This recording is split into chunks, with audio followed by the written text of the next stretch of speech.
नमस्कार.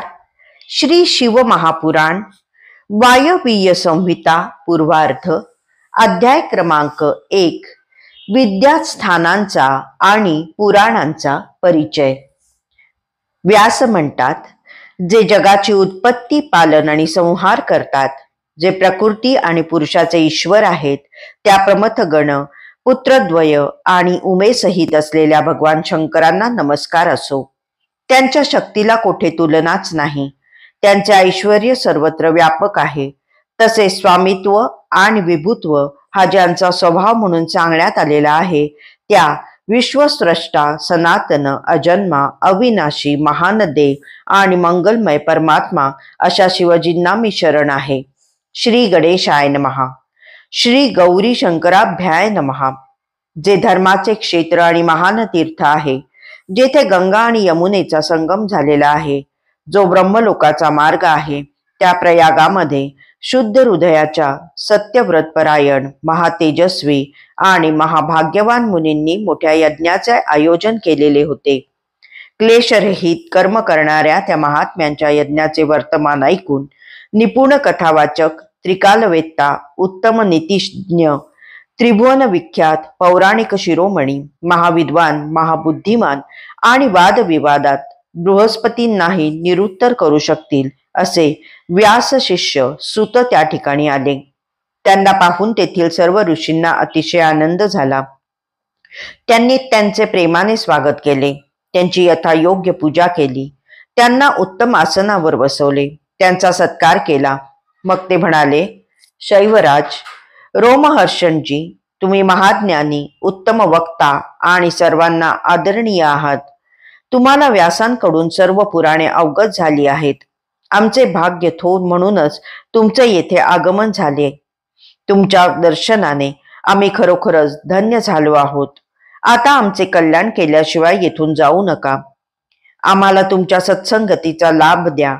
आम्हाला वेदांताचे सार सर्वस्व असलेले ज्ञानयुक्त, श्रवणीय आणि पुण्यदायक पुराण ऐकवा, अशी आमची विनम्र प्रार्थना आहे.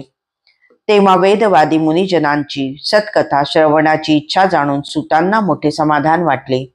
ते मधुर वाणीने म्हणाले, हे श्रेष्ठ ब्राह्मणांनो, तुम्ही माझा सत्कार केलात, माझी आपुलकीने विचारपूस केलीत, त्यामुळे मी खरोखरच संतुष्ट झालो आहे. मग मी तुमची इच्छा का पूर्ण करणार नाही? मी भगवान महादेव, देवी पार्वती, कुमार स्कंद, गणपती, नंदी आणि गुरुदेव व्यासजींना नमस्कार करून तुम्हाला ऋषीपूजित, परमपवित्र, पुण्यदायक आणि वेदसंमत पुराण सांगणार आहे. वायूने श्वेतकल्पाच्या प्रसंगाने कथन केलेले हे पुराण शिवतत्वज्ञानाचा सागर आहे. भोग मोक्ष देणारे साधन आहे. पण तत्पूर्वी तुम्हाला विद्यांची सर्व स्थाने, पुराणांची संख्या आणि त्यांची उत्पत्ती याविषयी सांगणार आहे. ते निवेदन तुम्ही लक्षपूर्वक ऐका. 4 वेद, शिक्षा, कल्प, व्याकरण आदी 6 वेदांगे, मीमांसा, न्यायशास्त्र, पुराणे आणि धर्मशास्त्रे या 14 विद्या आहेत. यामध्ये आयुर्वेद, धनुर्वेद, गंधर्ववेद आणि अर्थशास्त्र जोडले तर एकूण 18 विद्या होतात. या निरनिराळ्या 18 विद्यांचे शूलपाणी भगवान शिव हे आदी निर्माता आहेत असे श्रुती म्हणते. सर्व जगाचे अधिपती असलेल्या शिवजींना विश्वनिर्मितीची इच्छा झाली, तेव्हा त्यांनी सर्वप्रथम आपल्या सनातन पुत्राला म्हणजे ब्रह्माजींना उत्पन्न केले. त्यांना विश्वनिर्मिती करता यावी म्हणून या सर्व विद्या दिल्या. त्या विश्वाचे पालन करण्यासाठी भगवान विष्णूंना नियुक्त केले. त्यांना जगाचे रक्षण करण्यासाठी शक्ती दिली, म्हणून तेच ब्रह्माजींचे पालक व रक्षक आहेत. शिवजींकडून सर्व विद्या प्राप्त केल्यावर ब्रह्माजींनी सृष्टीच्या विस्तारास प्रारंभ केला. तेव्हा सर्व शास्त्रांमध्ये त्यांनी प्रथम पुराणांचे स्मरण केले आणि त्यांनाच प्रकाशात आणले. पुराणे प्रकट झाल्यानंतर त्यांच्या 4 मुखातून 4 वेद बाहेर पडले. त्यानंतर त्यांच्या मुखातून सर्व शास्त्रांची उत्पत्ती झाली. विद्येचा हा विस्तार लोकांच्या अवाक्याबाहेर झाला. तेव्हा त्या विस्तृत विद्यांना संक्षिप्त करण्यासाठी भगवान विष्णूंनी द्वापाराच्या शेवटी विश्वेश्वरांच्या आज्ञेने पृथ्वीवर अवतार घेतला. ते व्यास नावाने विख्यात झाले. प्रत्येक द्वापार युगाच्या शेवटी वेदांचे विभाग होत असतात आणि दुसरी पुराणे निर्माण होत असतात. सध्याच्या द्वापार युगात भगवान श्रीहरी कृष्णद्वैपायन नावाने सत्यवतीच्या पोटी जन्मले. त्यांनी वेदांना संक्षिप्त करून त्यांचे 4 भाग केले. अशा प्रकारे वेदांचा 4 भागात व्यास म्हणजे विस्तार केल्यामुळे ते वेदव्यास नावाने विख्यात झाले. त्यांनी पुराणांनाही संक्षिप्त करून 4 लाख श्लोकांमध्ये सीमित केले. देवलोकामध्ये आजही पुराणांचा विस्तार 100 कोटी श्लोकांमध्ये आहे. जो ब्राह्मण 6 अंगे आणि उपनिषदांसहित 4ही वेद जाणतो पण पुराणे जाणत नाही, तो कधीही श्रेष्ठ विद्वान होत नाही. त्याच्या ठायी चातुर्य येत नाही.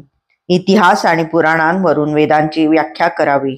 ज्याचे ज्ञान खूपच कमी आहे, अर्थात ज्याला पौराणिक ज्ञान नाही, असा पुरुष माझी प्रतारणा करील, या विचाराने वेदही भयभीत होतो. यावरून पुराणांचे महत्व किती आहे हे तुमच्या लक्षात येईल.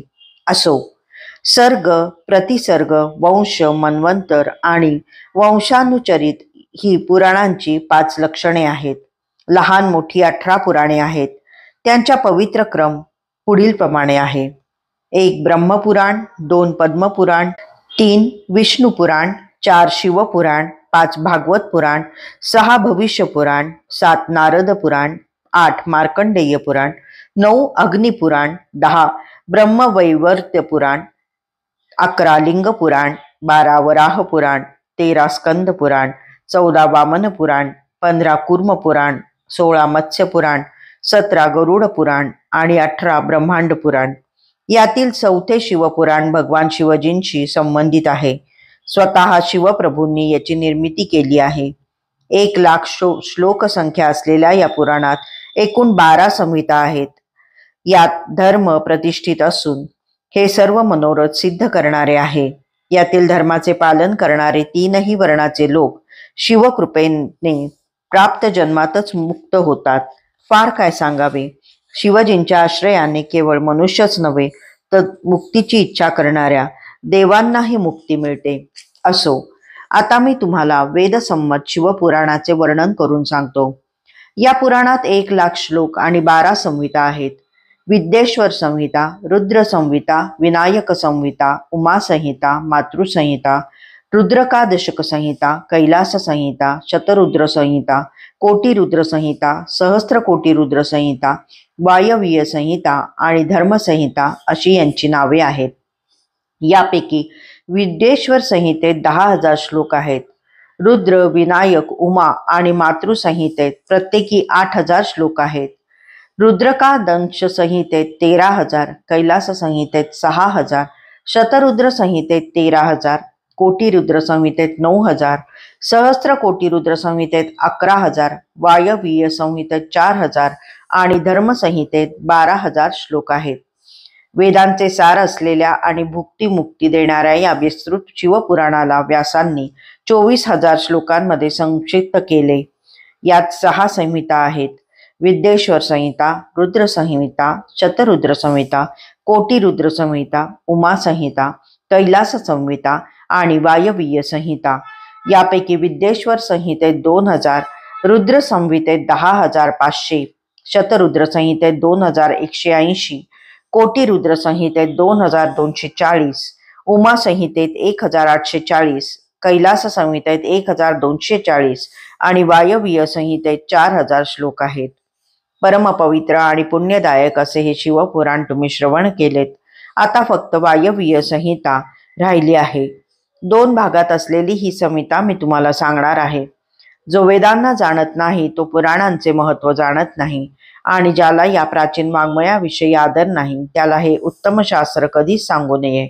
पण जो शिवभक्त आहे, शिवोक्त धर्माचे पालन करणारा आहे आणि दोषदृष्टीने रहित आहे, त्या धर्मात्मा शिष्याची नीट परीक्षा घेऊनच त्याला उपदेश करावा.